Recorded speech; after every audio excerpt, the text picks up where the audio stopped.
on the hill and who's watching the valley. Thank you, guys. Thank you so much. Well,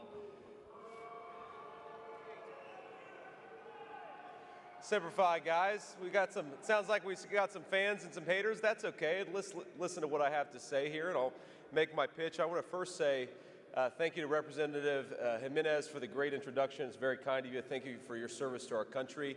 The only career firefighter in the United States Congress. So thrilled to have you on our side and thrilled to have you fighting for America's firefighters. Let's give it up for Representative Jimenez.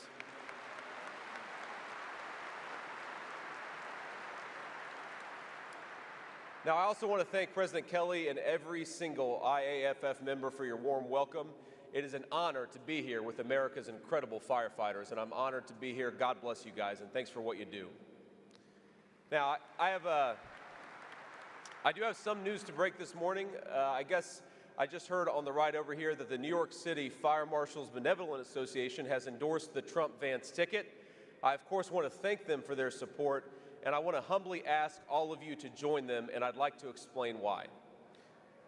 Now, the American people respect you. They respect firefighters, and we're eternally grateful for the valiant work you do for our communities and for our neighborhoods.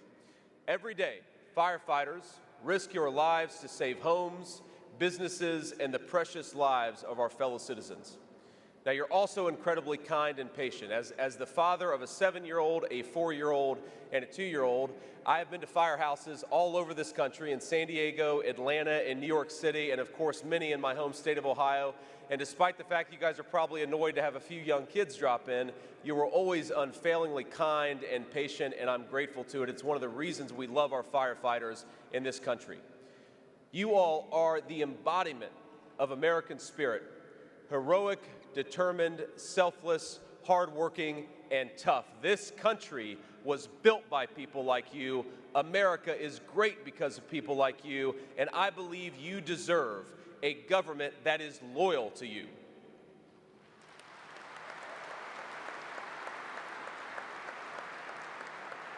Now, I know Governor Tim Walz was here yesterday, and I'm glad he was able to come.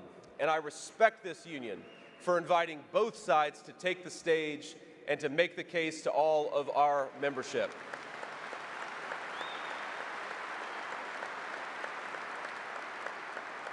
And of course, that's what democracy is about. You listen to both sides, you weigh their records, you weigh their plans, and then you vote. And so today I'm asking you to ignore the campaign rhetoric and look at the record. In 2019, this union endorsed a Democrat for president with high hopes.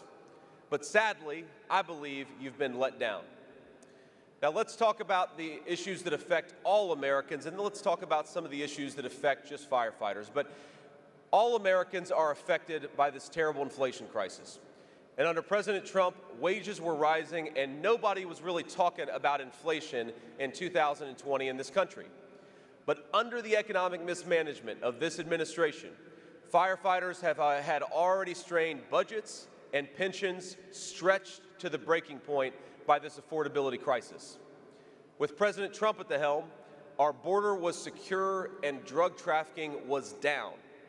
And under the open border policies of this administration, America has experienced a massive increase and a massive influx of illegal aliens and deadly drugs. And I know that a lot of you are on the front lines fighting against it. Enough fentanyl has poured into this country under Kamala Harris's leadership to kill every single American, man, woman, and child. And firefighters and EMTs every single day are fighting against this crisis. I know it because I've seen you in my communities, and I admire you for it. Now, when I visit a factory or some other place of business, I always ask the workers there, are you better off than you were 4 years ago? And the answer is almost always no. Now, I want to ask the firefighters in this room a slightly different but a related question. Are you administering less Narcan today than you were 4 years ago? My guess is that for almost every person in this room, the answer is unfortunately no, and that was a policy choice of the President administration. Now, you are so often the first to respond when someone is suffering an overdose. You try to help our fellow citizens living with addiction to survive those overdoses and to be able to build a second chance at a better life. And I know, and I've seen it very personally, you tried desperately to revive parents who took something they shouldn't, all while comforting the children who were terrified that they might lose their mom or dad. I've spoken to so many firefighters and EMTs over the years who are on the front lines of this drug war, this addiction crisis. They revive people who took fentanyl, they rescue their children, and they even sometimes, as you all know, put out fires that were started by drug addicts. And one of the things they confessed to me in private, though I know you would never say this in public, is their fear that they aren't making a difference. Now, there's a hidden trauma among our firefighters. I don't think I'm telling you anything you don't know. A trauma that comes from staring death in the eye every single day and worrying that you are fighting a losing battle. And I just want you to hear it from me that I understand. Now, while overwhelming America's firefighters and EMTs, Kamala Harris's open border policy, it's also depleting our budgets. New York City Mayor Eric Adams, not a fan of mine or President Trump, said that illegal immigration will destroy New York City due to the huge financial strain, which is about $12 billion over the next 3 years, and that's just in New York City. The mayor announced sweeping budget cuts that would slash $300 million from the fire department and cut the number of police officers to the lowest level since the 1990s. And it's the same story all over the United States of America. Illegal immigration cost Chicago taxpayers $361 million last year. Denver is shelling out $180 million. Washington, D.C. is paying $36 million. If we don't secure our border soon, my friends, our cities are going to have to cut vital police, fire, and emergency medical services to the bone. And it's you who's going to suffer, and it's the people you serve who are going to suffer. We shouldn't be forced to spend billions of dollars on people who aren't even supposed to be here. We should be spending that money on schools, police and fire departments, and our citizens. And under President Donald J. Trump's leadership, we will.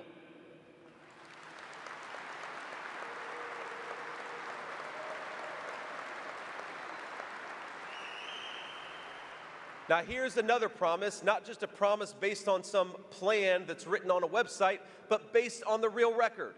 When Donald Trump is president, we won't sit on our hands while rioters and arsonists burn down American cities like they did to Minneapolis in 2020.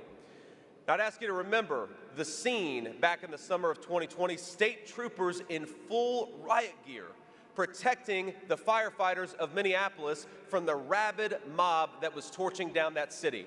And we have to ask, why were they doing it? And part of the reason they were doing it is because people like Tim Walz invited those rioters into Minneapolis, and it was people like Donald Trump who were trying to send in the National Guard to protect them, to protect you. And we sure as hell will not bail out the criminals like Kamala Harris did. The criminals, many of whom were going after our firefighters as they tried to keep our cities safe and put out the fires. We're going to put criminals behind bars where they belong, and we will always stand with the courageous firefighters and the first responders who keep this country safe every single day.